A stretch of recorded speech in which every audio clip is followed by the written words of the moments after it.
श्रोतेहो नमस्कार. आरोग्य मंत्र या कार्यक्रमात मी अपर्णा कुळवेलकर खोपटेकर आपलं मनपूर्वक स्वागत करते.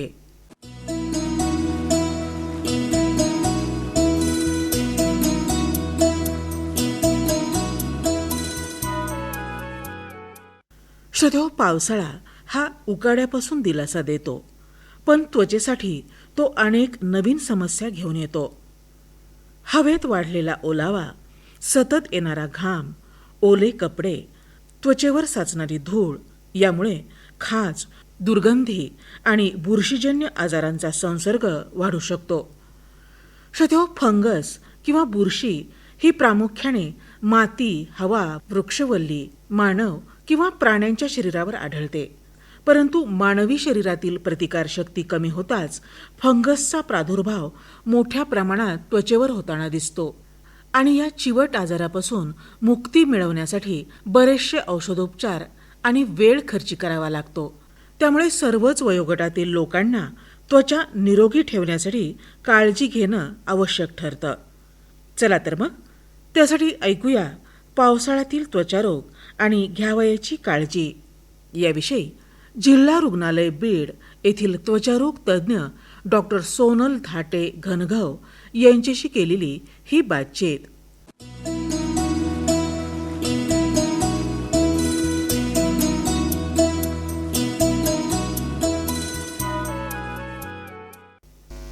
श्रोतेहो, आज आरोग्य मंत्र या कार्यक्रमात आपला विषय पावसाळ्यातील त्वचारोग आणि घ्यावयाची काळजी.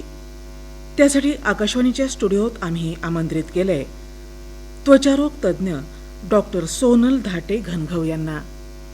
डॉक्टर धाटे मॅडम या गेली 3 वर्षापासून जिल्हा शासकीय रुग्णालय बीड इथे त्वचारोग तज्ज्ञ म्हणून सेवा देत आहेत. मॅडम नमस्कार. नमस्कार मॅडम. आकाशवाणीच्या स्टुडिओमध्ये आपलं खूप स्वागत. धन्यवाद. मॅडम, आला पावसाळा तब्येत सांभाळा असं एक म्हटलं जातं. पावसाळ्यामध्ये जनरली एअरबॉर्न, वॉटरबॉर्न असे डिसीज आपण पाहतो, पण त्याचबरोबर त्वचारोग हे सुद्धा फार मोठ्या प्रमाणात डोकं वर काढतात. तर मग पावसाळ्यात कुठले कुठले आजार, म्हणजे बुरशीजन्य आजार ज्यांना आपण म्हणतो, असे कुठले कुठले आजार आढळून येतात? नक्कीच मॅडम. तर तुम्ही सांगितल्याप्रमाणे नक्कीच पावसाळा हा आपल्या सर्वांचा आवडता ऋतू आहे.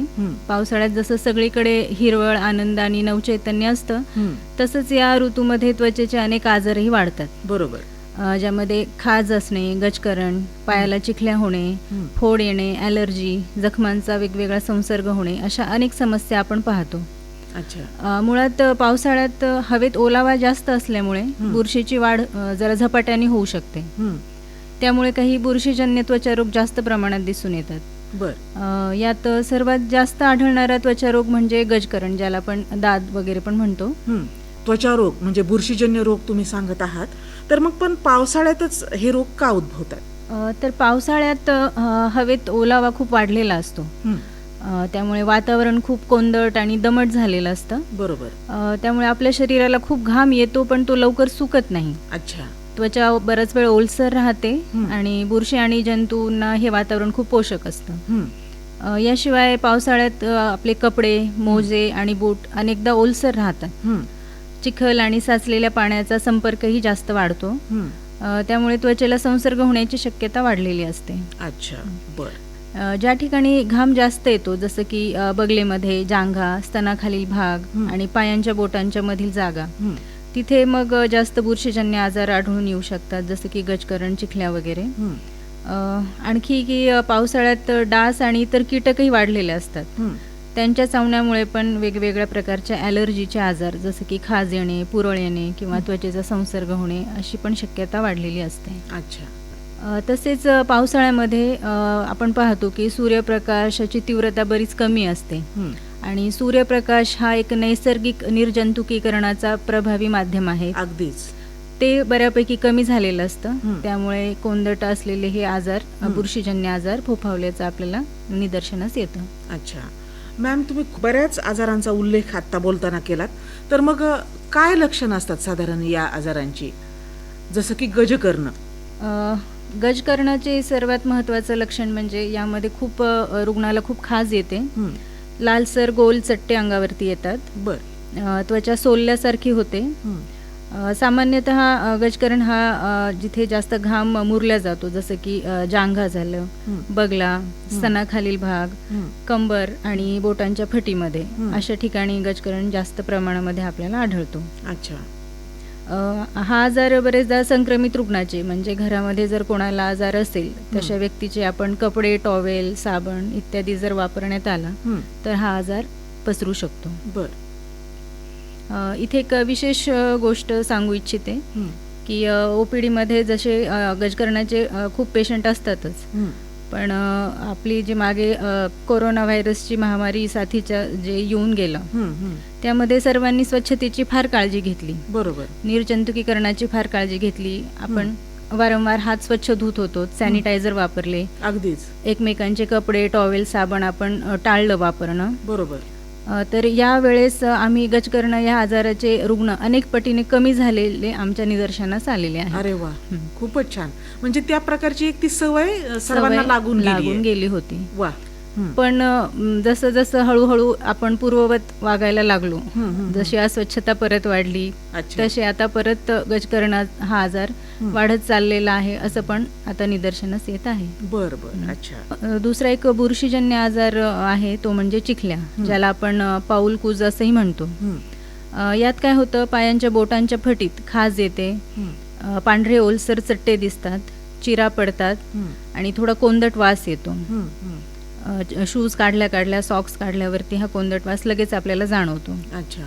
आणि पावसाळ्यात बुटांचा वापर होत असेल तर अशा वातावरणात बुटांच्या आत जी जास्त आर्द्रता वाढलेली असते त्यामुळे दमटपणा तयार होतो आणि चिखल्या होण्याचा धोका यामुळे होऊ शकतो. अच्छा. बर. मॅम, सगळ्यात महत्त्वाचं म्हणजे पावसाळ्यामध्ये लेप्टोस्पायरोसिस नावाचा एक आजार खूप मोठ्या प्रमाणात पसरताना आपल्याला दिसतो. आणि स्त्रिया किंवा शेतात काम करणारे जे मजूर मंडळी, त्यामध्ये शेतकरी वर्ग, हे या सगळ्यांना या गोष्टीचा त्रास जास्त होतो. तर मग त्या बाबतीत तुम्ही काय सांगाल की लेप्टोस्पायरोसिस म्हणजे नेमकं काय आणि त्याच्यापासून आपण कशी काय काळजी घ्यावी? तर लेप्टोस्पायरोसिस हा एक लेप्टोस्पायरा नावाच्या जीवाणूमुळे होणारा संसर्गजन्य आजार आहे. पावसाळ्यात हा आजार जरा जास्त प्रमाणात दिसून येतो. बरं.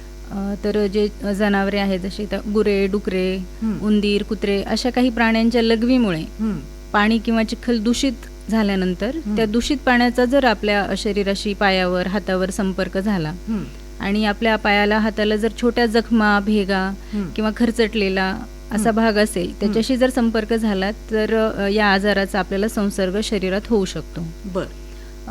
सहसा संसर्गानंतर 2 ते 14 दिवसात याची लक्षणे दिसून येऊ शकतात. सुरुवातीची काही लक्षणे म्हणजे अचानक ताप येतो, अंगदुखी होते, विशेषतः पोटऱ्यांमध्ये, पायामध्ये, पोटऱ्यांमध्ये तीव्र वेदना जाणवतात. अच्छा. डोकेदुखी, डोळे लाल होणे, काही रुग्णांमध्ये त्वचेवर पुरळही दिसू शकतात. बरं. लवकर उपचार नाही केले तर हा आजार गंभीर स्वरूप धारण करू शकतो, जसं की याचा परिणाम लिव्हर, किडनी आणि फुफ्फुसांवर होऊ शकतो. बापरे. त्यामुळे ताप आणि अशा प्रकारची लक्षणे दिसल्यास लगेच डॉक्टरांकडे जाणे आवश्यक आहे. बरं. तर हा लेप्टोस्पायरोसिस हा आजार आपण रोखू शकतो, प्रतिबंध करू शकतो. त्यासाठी आपल्याला काय करता येईल, तर सर्वप्रथम आपण चिखलात साचलेल्या पाण्यात अनवाणी जाऊ नये, बूट वापरावीत, त्यातल्या त्यात गमबूट वापरलेले चांगले राहतील. बरोबर. पायावर, हातावर जखमा असतील तर त्याचा त्वरित उपचार करावा. तिथे ह्या चिखलाचा, साचलेल्या पाण्याचा काही संपर्क होऊ नये याची पुरेपूर काळजी घ्यावी. अच्छा.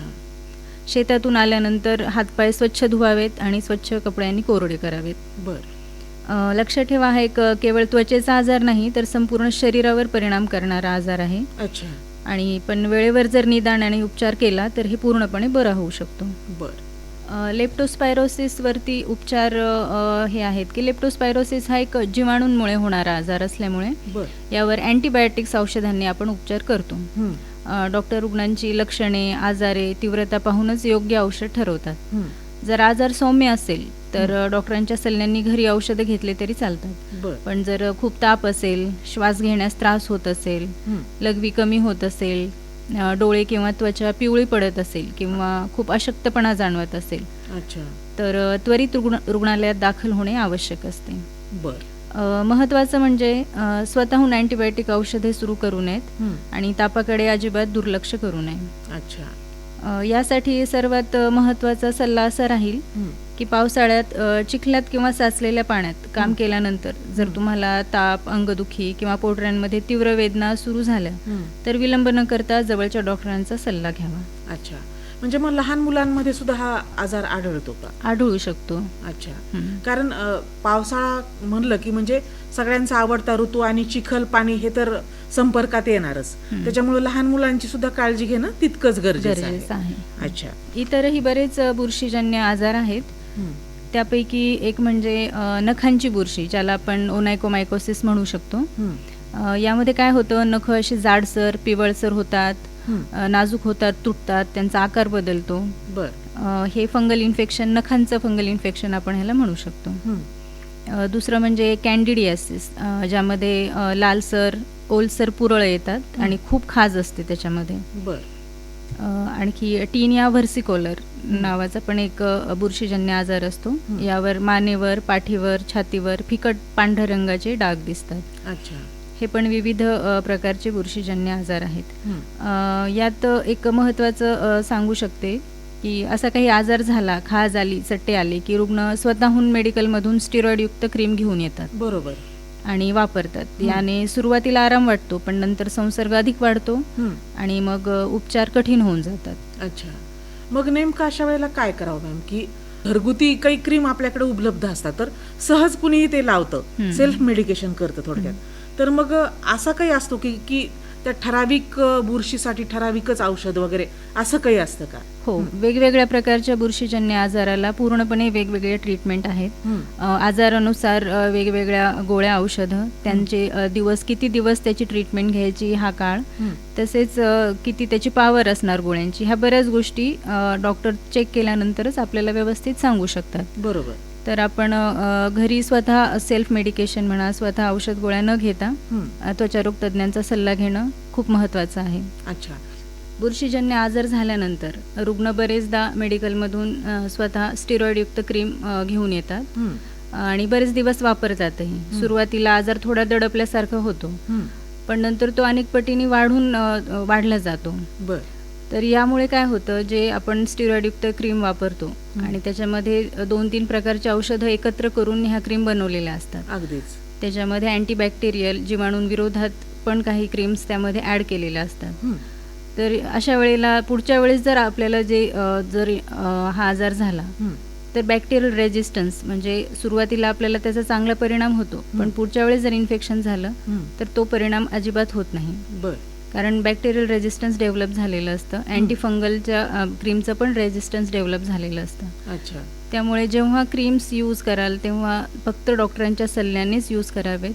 कोणती क्रीम, त्यातलं औषध कुठलं, ते किती दिवस वापरायचं, हे बरोबर जेवढे दिवस सांगितले तेवढे दिवस वापरणं, यूज करणं महत्त्वाचं आहे. अच्छा. म्हणजे ऑइंटमेंट सुद्धा डॉक्टरांना विचारूनच आपण घेतले पाहिजेत. हो, नक्कीच. यात काय होतं, या आजारामध्ये बुरशीजन्य आजार हे फार चिवट असतात. त्याला सरासरी 2-3 महिन्यापर्यंत आपल्याला उपचार घ्यावे लागतात.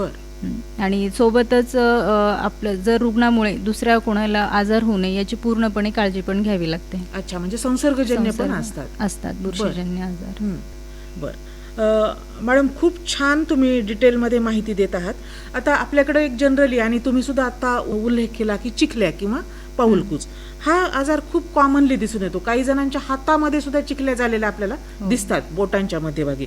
तर मग याच्यावर काही घरगुती उपचार आणि किंवा काही वैद्यकीय उपचार असं काय सांगाल तुम्ही? तर चिखल्या किंवा पाऊलकूज हा बहुतेक वेळा बुरशीमुळे होणारा संसर्ग असतो.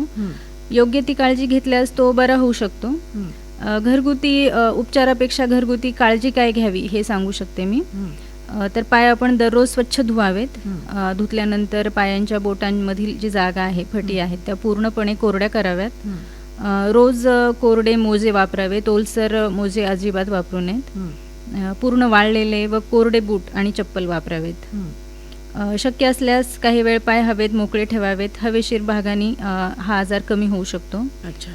इतरांचे टॉवेल, मोजे किंवा पादत्राणे वापरू नयेत, कारण जर इतरांना संसर्ग झालेला असेल तर तो आपल्याला होण्याची शक्यता वाढते. अच्छा. यासाठी वैद्यकीय उपचार म्हणजे जर खाज चिखल्या कमी होत नसतील तर त्वचारोग तज्ज्ञांचा सल्ला आपण घ्यावा नक्कीच. त्यासाठी उपचार म्हणून आम्ही अँटीफंगल क्रीम किंवा पावडर देतो.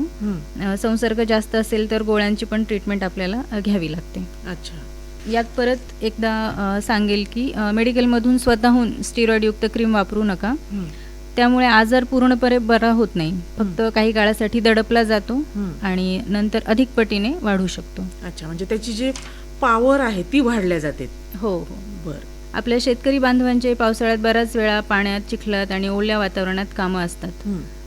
त्यामुळे त्वचेचे आजार होण्याचा धोका इतरांपेक्षा यांना जास्त असतो. बरोबर. त्यासाठी काही सोप्या गोष्टी लक्षात ठेवल्या पाहिजेत. शक्य असल्यास गमबूट किंवा पाण्यापासून संरक्षण करणारी पादत्राणे वापरावीत. शेतातून घरी आल्यावर हातपाय स्वच्छ पाण्याने धुवावेत आणि चांगले कोरडे करावेत. ओले कपडे, मोजे किंवा बूट जास्त वेळ घालू नये. शक्य तितक्या लवकर कोरडे कपडे घालावेत. हाताला किंवा पायाला जर जखमा, भेगा किंवा खरचटलेले असेल तर ते दुर्लक्षित करू नये. लवकरात लवकर उपचार करावा. खतं, कीटकनाशकं किंवा इतर रसायनांचा जर वापर झाला तर वापर करताना शक्य असल्यास हातमोजे वापरावे आणि काम झाल्यास हात साबणाने स्वच्छ धुवावेत. बर. ज्यांना मधुमेह, डायबिटीज आहे त्यांनी रोज पाय तपासावेत. लहान जखमाही गंभीर होऊ शकतात, याची काळजी घ्यावी. अच्छा. सतत जर खाज, गजकरण, पायाला दुर्गंधी, पू येणे अशी लक्षणे दिसत असतील तर स्वतःहून औषध न घेता त्वचारोग तज्ज्ञांचा सल्ला घ्यावा. माझा शेतकरी बांधवांना एकच संदेश आहे की तुम्ही देशासाठी अन्न पिकवता, त्यामुळे स्वतःच्या आरोग्याची आणि त्वचेची काळजी घेणं हेही तितकंच महत्त्वाचं आहे. थोडी काळजी घेतली तर पावसाळ्यातील अनेक त्वचारोग सहज टाळता येतात. अच्छा मॅम, चिखल्या किंवा पाऊलकूच किंवा त्याला आपण ॲथलीट्स फूट असं सुद्धा म्हटलं जातं काही ठिकाणी, हा जो एक म्हणजे अगदी छोटा आजार समजला जातो, अगदी दुर्लक्षित असतो, हा कुठपर्यंत गंभीर ठरू शकतो हा आजार? तर चिखल्या, पाऊलकूज आणि ज्याला आपण ॲथलीट्स फूट म्हणतो हे एकच आहे आणि हा बुरशीमुळे होणारा संसर्ग असतो. योग्य ती काळजी घेतल्यास तो बरा होऊ शकतो. या आजाराला आपण प्रतिबंध केलेलाच सर्वांसाठी चांगला असतो. तर यासाठी घरगुती काळजी काय घ्यावी हे आपण सांगू शकतो. आता याचे संसर्ग बोटांच्या फटीमध्ये असतो, त्यामुळे पाय दररोज स्वच्छ धुतले पाहिजेत आणि धुतल्यावरती पायाच्या बोटांमधील जागा पूर्णपणे कोरडी करावी. रोज कोरडे मोजे वापरावेत. पूर्ण वाळलेले व कोरडे बूट आणि चप्पल वापरावेत. शक्य असल्यास पाय हवेत थोडे मोकळे ठेवावेत, हवेशीर जागे ठेवावेत. इतरांचे टॉवेल, मोजे किंवा पादत्राणे वापरू नयेत. जसं तुम्ही म्हणलात, चिखल्या हा सामान्यच आजार आहे, पण जर मधुमेह असलेल्या रुग्णांना जर तो आजार झाला, चिखल्या झाला, तर मधुमेह असणाऱ्या रुग्णांना सेकंडरी इन्फेक्शन, बॅक्टेरियल इन्फेक्शन आपण ज्याला म्हणतो, जीवाणूंचा आजार वाढण्याचा धोका जास्त असतो. बरोबर. थोडा पण जर संसर्ग झाला पायाला तर तो पटकन वाढू शकतो आणि मोठी जखम, डायबेटिक फूट वगैरे ज्याला आपण म्हणतो तशामध्ये रूपांतर याचं होऊ शकतं. अच्छा. आणि त्याचे मग थोडे गंभीर परिणाम होऊ शकतात. बर. त्यामुळे चिखल्या प्राथमिक अवस्थेत असतानाच आपण जर त्यावर उपचार घेतले तर आपण एवढे गंभीर धोका टाळू शकतो. अच्छा. गजकरण किंवा बुरशीजन्य आजार हे फार चिवट असतात, त्यामुळे रुग्णांची अशी अपेक्षा असते की ते लवकर बरं व्हावं. बरोबर. पण ते चिवट असल्यामुळे त्याला वेळ लागतो आणि 2 ते 3 महिन्यापर्यंत तर वेळ लागतोच. त्या वेळेमध्ये योग्य मार्गदर्शन घेणे, योग्य काळजी घेणे आणि डॉक्टरांच्या सल्ल्याने पूर्ण उपचार पूर्ण करणे हे सर्वात महत्त्वाचं असेल. अच्छा, म्हणजे पेशंटनं पेशन्स ठेवणं खूप गरजेचं आहे. हो, नक्कीच. मॅम, आता जाता जाता एक शेवटचा आणि तितकाच महत्त्वपूर्ण असा प्रश्न की मग अशा प्रकारचे इतके चिवट आणि इतके त्रासदायक आजार म्हणजे जे त्वचारोग आपण म्हणतो ते टाळण्यासाठी नेमकं काय करावं, काय सांगाल तुम्ही? Do and don'ts. पावसाळ्यात बुरशीजन्य आजार वाढतात हे जेवढं खरं आहे तेवढंच थोडीशी जरी काळजी घेतली तरी अनेक त्वचा आजार हे सहज टाळता येतात, हेही तेवढंच खरं आहे. बरं. यात सहजपणे सोप्या होणाऱ्या गोष्टी आपण करू शकतो. रोज स्वच्छ आंघोळ करणे, शरीर नीट कोरडे करणे, विशेषतः बगला, जांघा, स्तनांखालचा भाग, पायांच्या बोटांमधील जागा, फटी ह्या कोरड्या ठेवणे हे सर्वात महत्त्वाचं आहे. भिजलेले कपडे, मोजे किंवा बूट जास्त वेळ वापरू नयेत. शक्यतो सुती, सैल आणि स्वच्छ कपडे वापरावेत. जसे सांगितल्याप्रमाणे आता इतरांचे टॉवेल, रुमाल, कंगवा, अंतर्वस्त्रे किंवा मोजे अजिबात वापरू नयेत.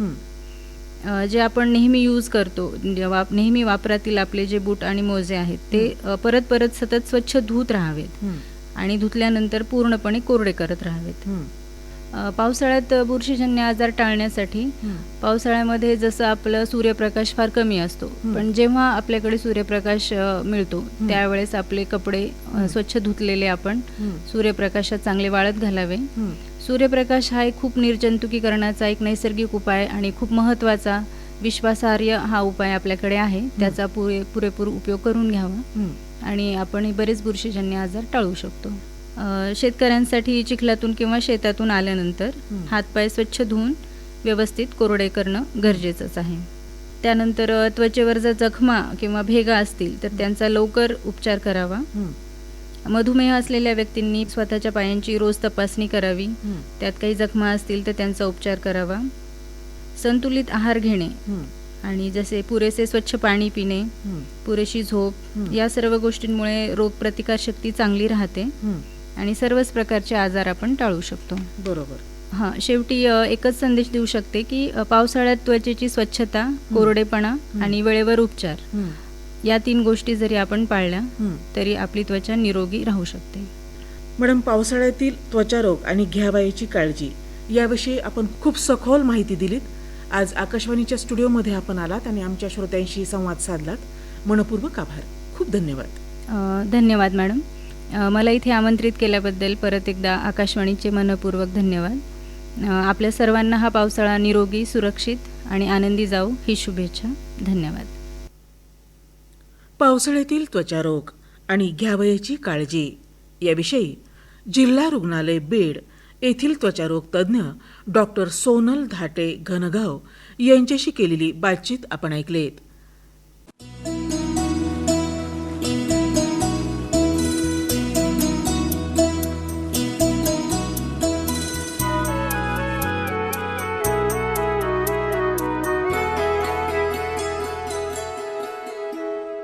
पुन्हा पावसालाच सांगायचे, पुन्हा पावसालाच सांगायचे, कुणाला किती थेंब वाटायचे, कुणाला किती थेंब वाटायचे, पुन्हा पावसालाच सांगायचे, पुन्हा पावसालाच सांगायचे.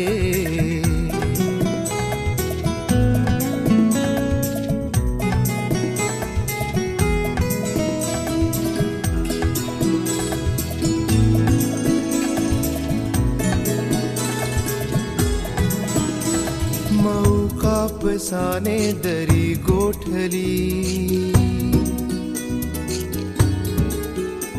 मऊ कापसाने दरी गोठली, ढगानी किती खोल उतरायचे, ढगानी किती खोल उतरायचे, पुन्हा पावसालाच सांगायचे, पुन्हा पावसालाच सांगायचे.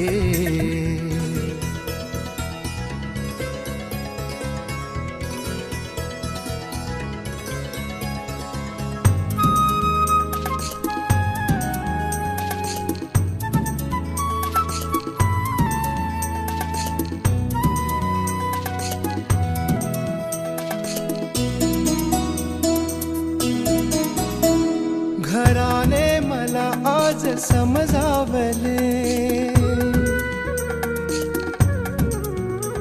घराने मला आज समजावले, भिजूनी घरी रोज परतायचे, पुन्हा पावसालाच सांगायचे, पुन्हा पावसालाच सांगायचे.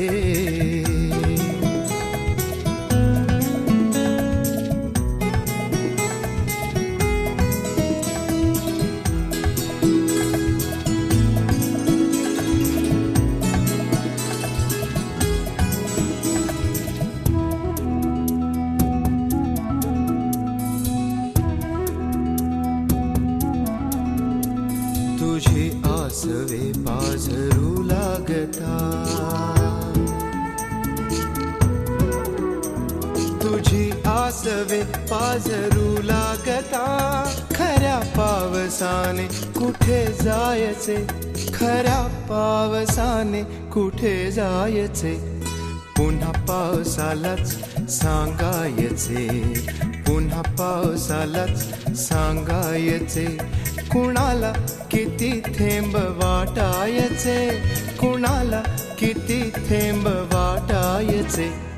पुन्हा पावसालाच सांगायचे, पुन्हा पावसालाच सांगायचे.